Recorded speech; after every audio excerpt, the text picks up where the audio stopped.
1982's Silent Rage, like my farts, was that Logan, Wolverine, Frankenstein, Halloween, Chuck Norris crossover that you never knew that you wanted. Fuck, the 80s was awesome.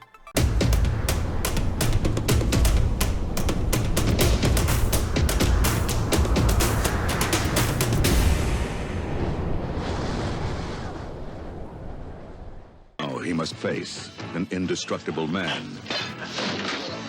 in one final showdown that will push him to his limits and beyond.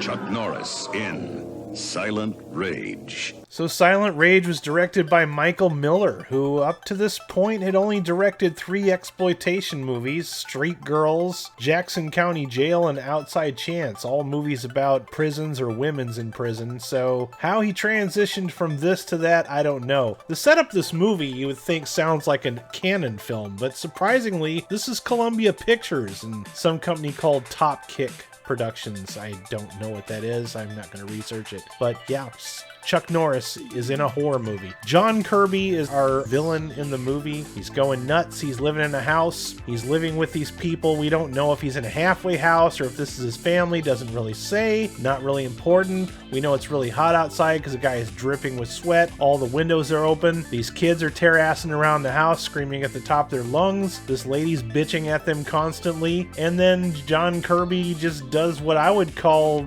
Wednesday, picks up an axe and starts chopping some of these people up. And honestly, the way the kids were acting and the people were acting in this movie, I probably would have done the same damn thing, and almost did about a week ago, if you know what I'm saying, and I think you do. But yeah, on to Silent Rage, like my farts.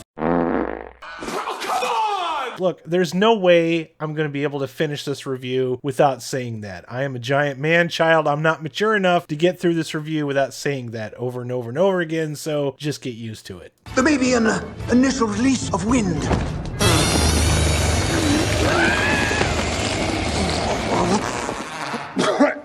I first saw this movie when I was a kid, and I loved it. I absolutely loved it. But then again, I used to watch horror movies, and even when I was a little kid, Halloween was one of my favorite movies. So I noticed right away, even back then, the comparisons between this and Halloween, and a little bit of Frankenstein, a little bit of RE-ANIMATOR, maybe? But I enjoyed this movie a lot, and then I've watched it in recent days, and I know that this movie is not good, but I still enjoy it. It's crazy. Don't say!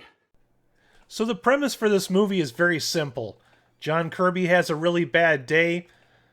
Walker, Texas Ranger shows up, arrests him, puts him in handcuffs after kind of a little bit of a struggle.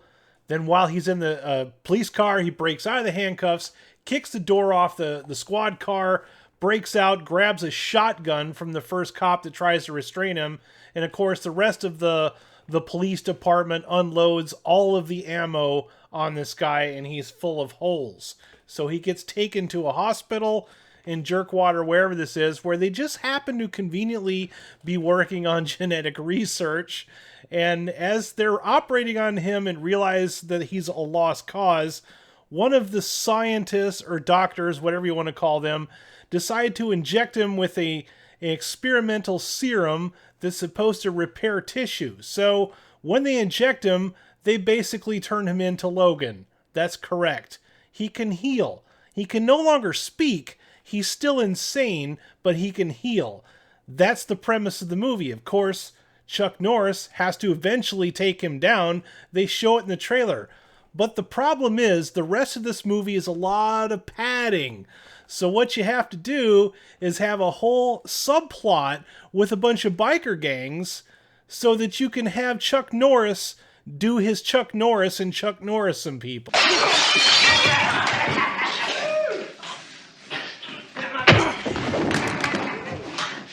Johnny, come here. Break his damn back.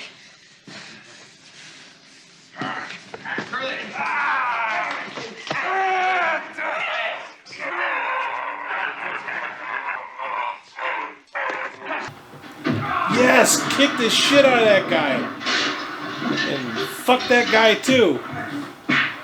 And that guy for no particular reason.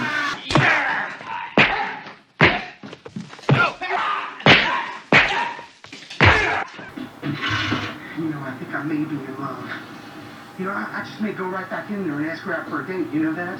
I'm not complaining about any of this Chuck Norris stuff. Honestly, I love all the kick butt action punching and fighting, but it just that the motorcycle gang section has nothing to do with the rest of the story. It's simply there so that Chuck Norris can Chuck Norris, yo. And we also have a blundering, fat Barney Fife style deputy to add a little bit of comic relief as well.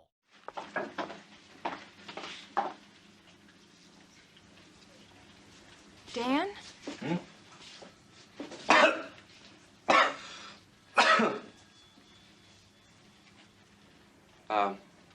Charlie, why don't you go back to the station? I'll wait here. Oh, that's all right. I'll wait here with you. I have nothing to do. Charlie. Oh.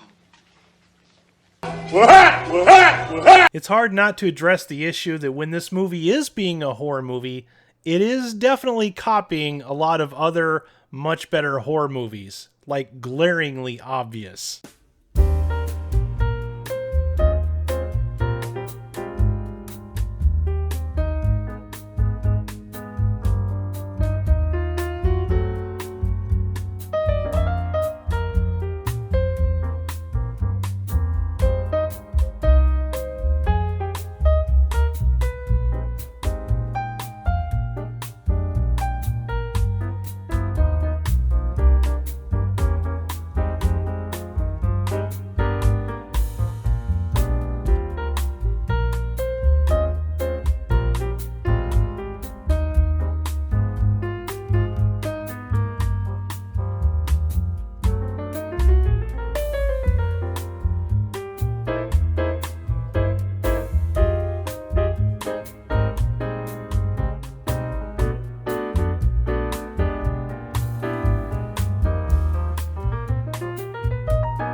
Alrighty then.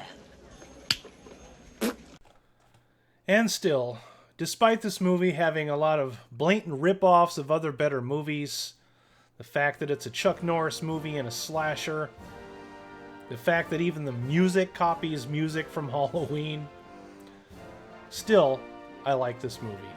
I'm giving this one a 3 out of 5 cheese curds. Why? Because a movie like this would never get made today. It would have to belong to a franchise. It would have to have representation. It'd have to There's no way a movie like this would ever get made. I'm happy that this exists. Chuck Norris in a slasher movie, free of politics, free of in-product placement, free of everything that's nonsense in movies that we can't stand today. The 80s were awesome. Hollywood took risks. Movies like this got made. I highly recommend this one. Even though the score is kind of small, I'd be lying to myself if I gave it anything higher, and I'm almost pushing it that I gave it anything any lower.